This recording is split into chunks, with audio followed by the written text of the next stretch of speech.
काली नजर। माँ, माँ, अरे क्या माँ माँ कर रहा है? बकरी का बच्चा है क्या? अरे माँ, मजाक छोड़ो। मुझे फाइनली वो मेन चौराहे वाली दुकान मिल गई है। अब देखना, आपका बेटा दुगनी स्पीड से पैसा कमाएगा। उफ़, ये क्या? मेरी ऑनलाइन मेकअप क्लास चल रही है। इतनी जोर से क्यों बोल रहे हो आप दोनों?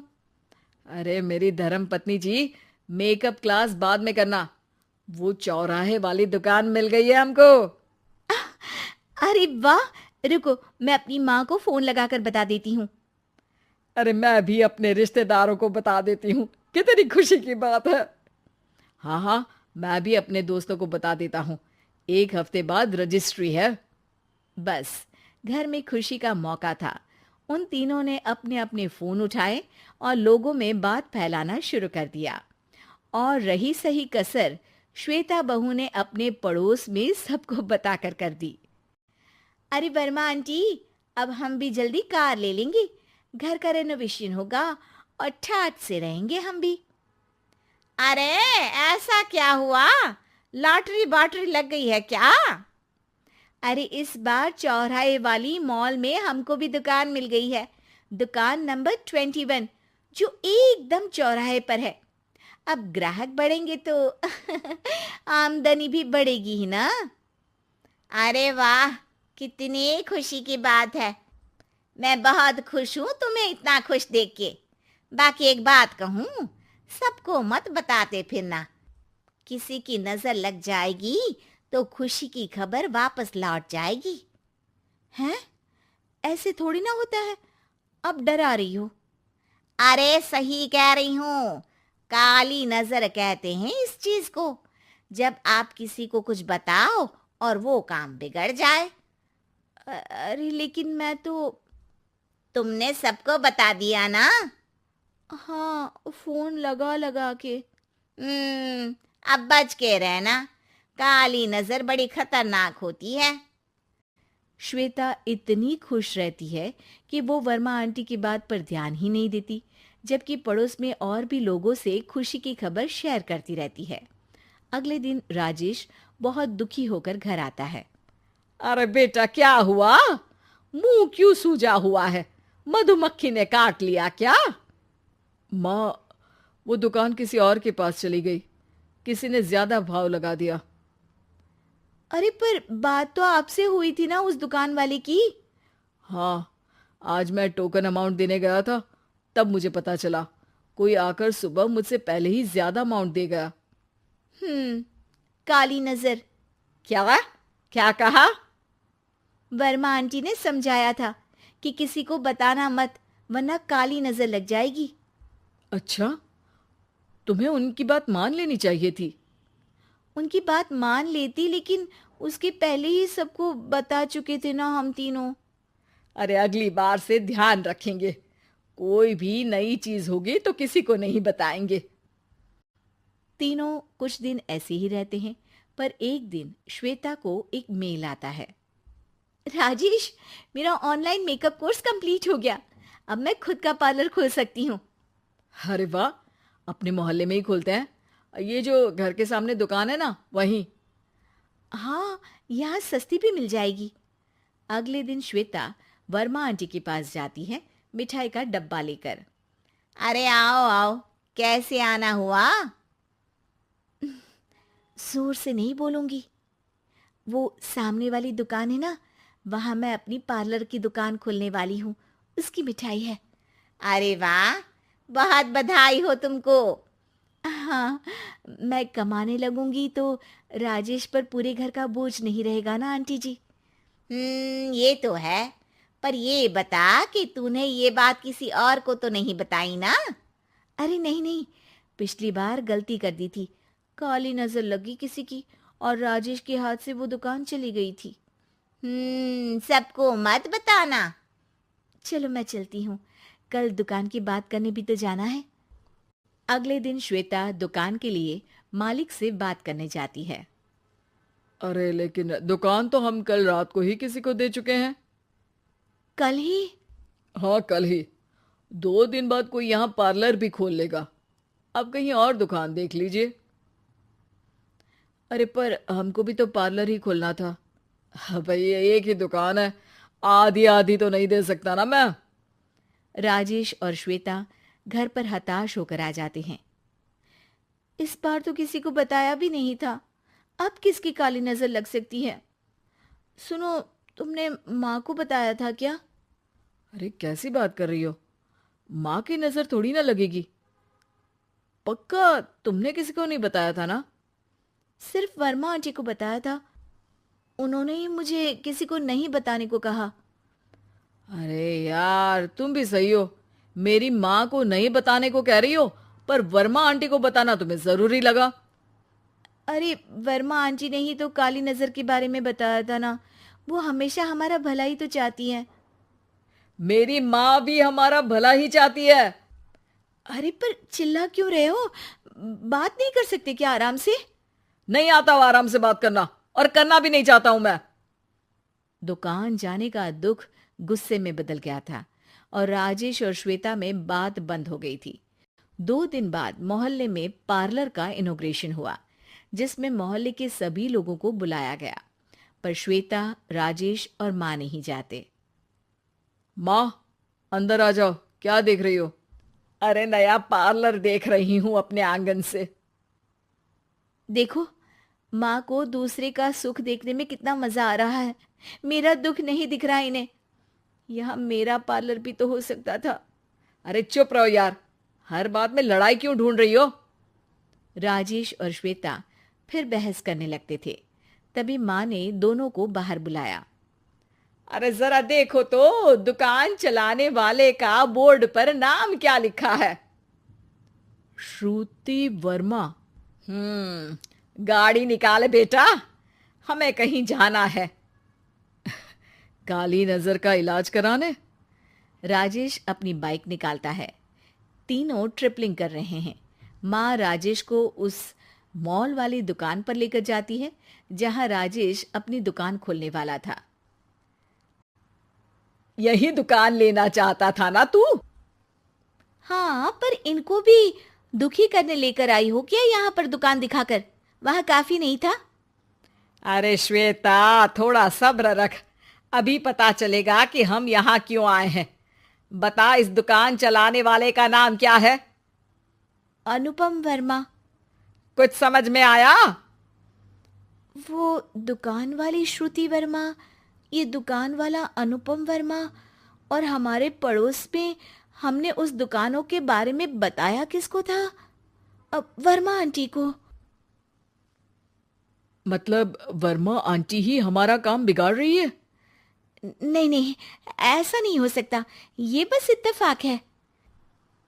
राजेश अपना फोन निकालता है और श्रुति वर्मा और अनुपम वर्मा के नाम फेसबुक पर सर्च करता है, जहां ये दोनों ही वर्मा आंटी के रिश्तेदार होते हैं। श्वेता को समझ में आ जाता है कि वर्मा आंटी की ही नजर काली नजर है। अब क्या करना है? कोई भी खुशी की खबर हो तो काली नजर से बचना है, यानी वर्मा आंटी से बचना है। अरे पर मुझे ये समझ में नहीं आया कि वो हमारे साथ ऐसा क्यों करेंगी। अरे बेटा, एक सीख है, दूर के आदमी को आपकी तरक्की से कम परेशानी होगी, पड़ोसी को ज्यादा। दोनों माँ की बात में हामी भरते हैं और अगला काम चुपचाप करने की कसम खाते हैं, ताकि आगे से वर्मा आंटी कोई काम ना बिगाड़ सके। नर चुड़ैल। गोरखपुर नाम का एक गांव हुआ करता था। उस गांव में ज्यादा लोग नहीं रहते थे। उस गांव में एक गर्भवती विधवा औरत रहती थी।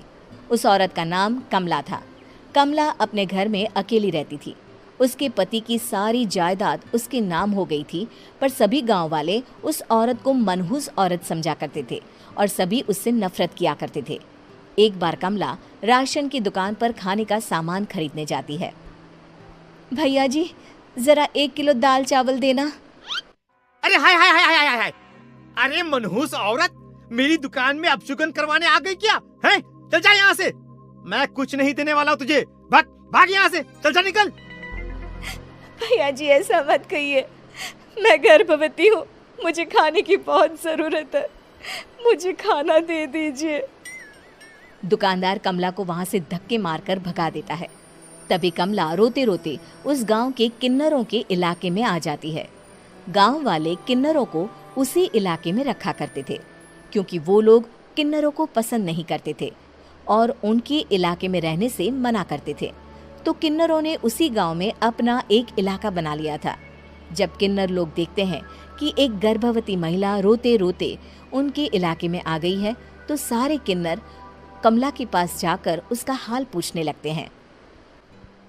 क्या हुआ बहन, तुम्हारी गर्भवती अवस्था में इतनी बुरी हालत कैसे? तुम रो क्यों रही हो? तुम डरो मत, हम तुम्हें कोई नुकसान नहीं पहुंचाएंगे। तुम शांत होकर सब बताओ कि हुआ क्या है। मैं कमला हूँ, मैं गांव के दूसरे इलाके से आई हूँ। 2 महीने पहले ही मेरे पति की मौत हुई है।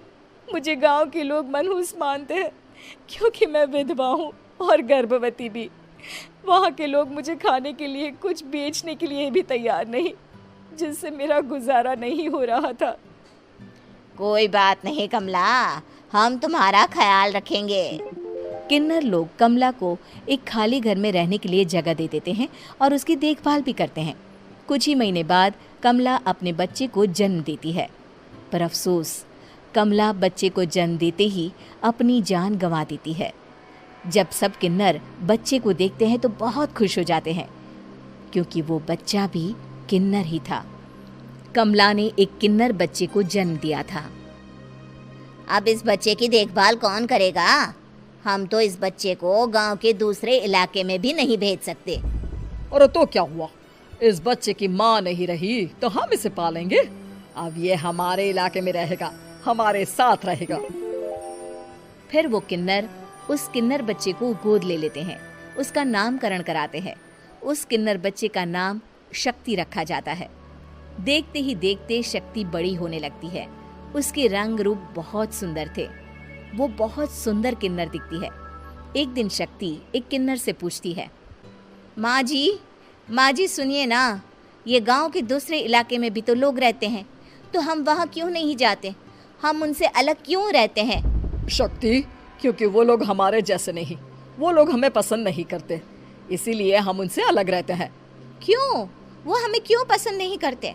मुझे एक बार उस इलाके में जाना है, मैं एक बार वहाँ जाकर घूम कर आऊँ। शक्ति, खबरदार, जो तू उस इलाके में कभी भी गई तो अपनी जान नहीं गंवाना चाहती तो उस इलाके में कभी कदम भी नहीं रखेगी, समझी? इतना कहकर वो किन्नर वहां से चली जाती है।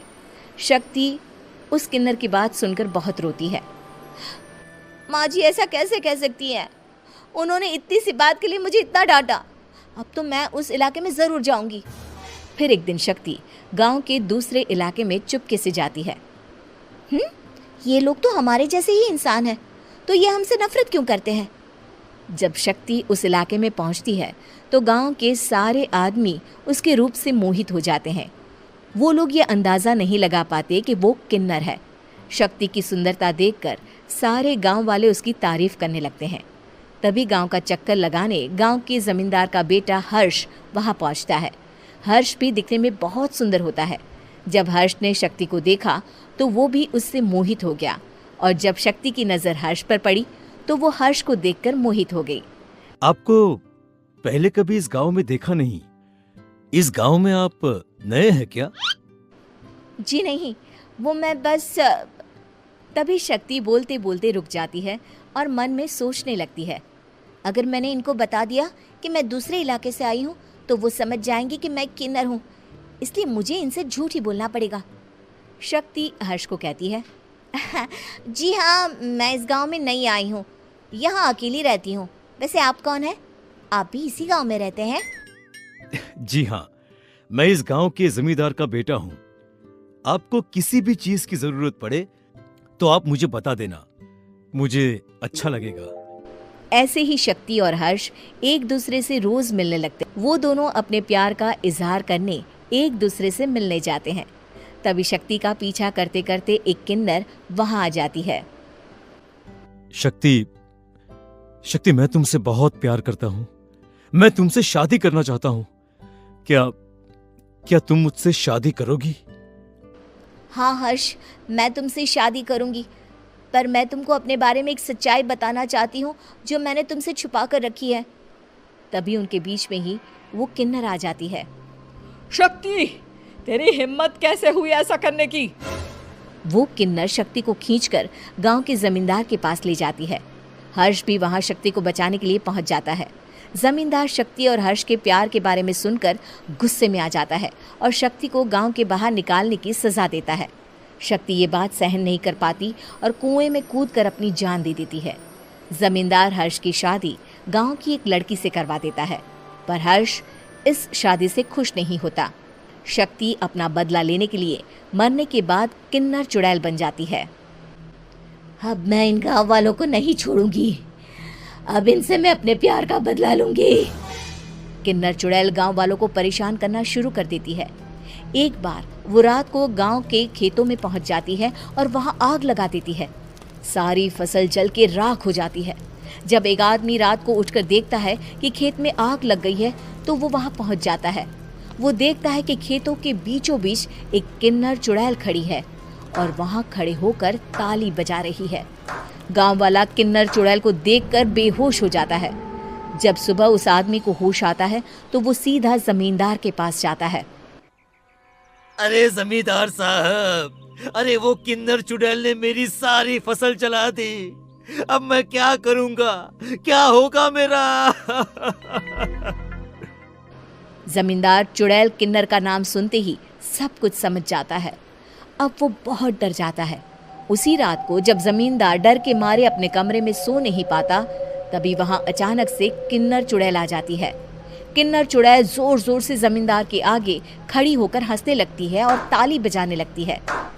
जमींदार उस डरावनी किन्नर चुड़ैल को देखकर बहुत डर जाता है। तूने मेरे साथ बहुत बुरा किया, अब मैं तुझे जान से मार दूंगी। नहीं नहीं नहीं नहीं नहीं, मुझे माफ कर दो, मुझे मत मारो। मैं कभी ऐसा दोबारा नहीं करूंगा। अब तुम जो बोलोगी वही मैं करूंगा। ठीक है, मैं चाहती हूँ कि किन्नर इलाका गांव के इलाके से जुड़े और गांव का कोई भी आदमी किन्नर समाज से द्वेष ना करे, उससे नफरत ना करे, नहीं तो मैं सारे गांव को मार दूंगी। और तुम गांव में एक नया कानून बनाओ कि अगर किसी ने भी किन्नर समाज को हानि पहुंचाने की कोशिश भी करी या इनसे भेदभाव करने की भी कोशिश करी तो उनको कड़ी से कड़ी सजा मिलेगी। हाँ हाँ हाँ हाँ, मैं ऐसा ही करूंगा। तुम जो बोलोगी वो मैं करूंगा, पर मुझे जाने दो प्लीज। तब वो किन्नर चुड़ैल वहां से चली जाती है। गांव का जमींदार किन्नर चुड़ैल का कहा मानते हुए दोनों इलाकों को एक कर देता है और नया कानून भी लागू कर देता है। तब से वहां किन्नर समाज और बाकी गांव वाले शांतिपूर्वक रहने लगते हैं। उम्मीद है कि आपको हमारी ये कहानी पसंद आई होगी। कृपया हमारे चैनल को सब्सक्राइब करें और सभी अपडेट्स के लिए बेल आइकन जरूर क्लिक करें। और हाँ, वीडियो लाइक और शेयर करना मत भूलिएगा। Bye bye.